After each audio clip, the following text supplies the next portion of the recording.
Good morning, I'm Laura Simmons with Design Your Life, and we are doing a garage this weekend.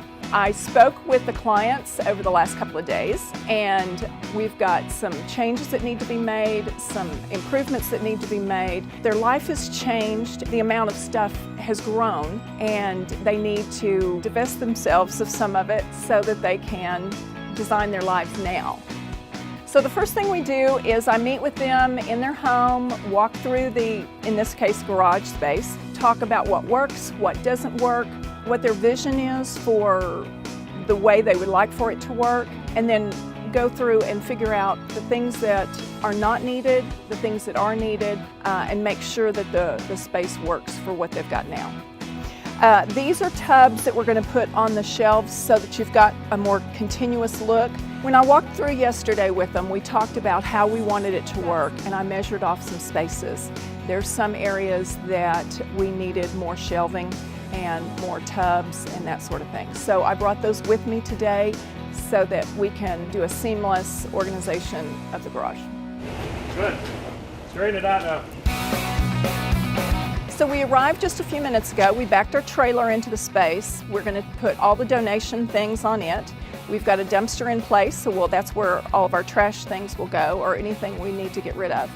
Then what we're going to do is we're going to take every single thing out of the garage for the most part and categorize it. His tools, her tools, kid toys, home goods, cleaning products, that sort of thing. I always tell my clients it's going to get worse before it gets better, because by mid-afternoon there's going to be piles of stuff everywhere, but by the time we get everything loaded back into the garage where it needs to be, where they can find things, it's going to be fabulous, and they'll be able to find what they own.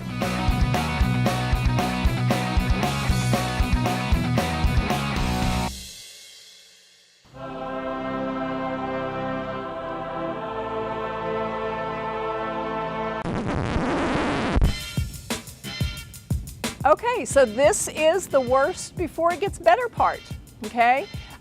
Everything is out in their backyard. They can't walk across the yard, they can't get into their cars, they can't do anything out in the driveway because it's all out here. But it's out here in a chaotic organization. We've got tools and kids' toys and stuff for home cleaning and keepsakes that'll be in the garage long term. Crafts, and all that is divided up by category. So we'll go through all that, make sure that we've gotten rid of everything that we need to get rid of before it actually goes back in the garage, because everything that goes back in the garage will stay there and will have a home of its own. Here are some paint stuff.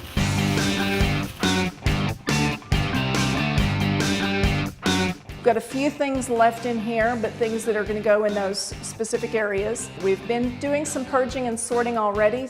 Our donation trailer is about half full. Our dumpster is about half full, but we still have things that we haven't gone through yet.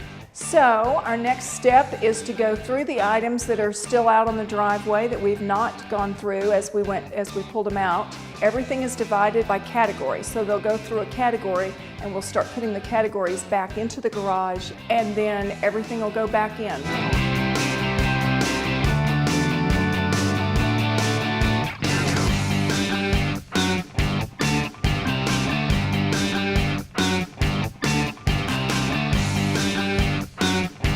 So here we are a short 12 hours later, and we have a clean garage. We've got separate segments throughout the garage of different parts that the homeowner wanted. We have a home section, we have a home cleaning section, we have a kids section, we've got mechanical section and a woodworking section, and then we have a yard area for cleanup for the yard, and then motorcycles and a place for the car to park, and all kinds of storage. So it's a lot easier for them to use and more user-friendly.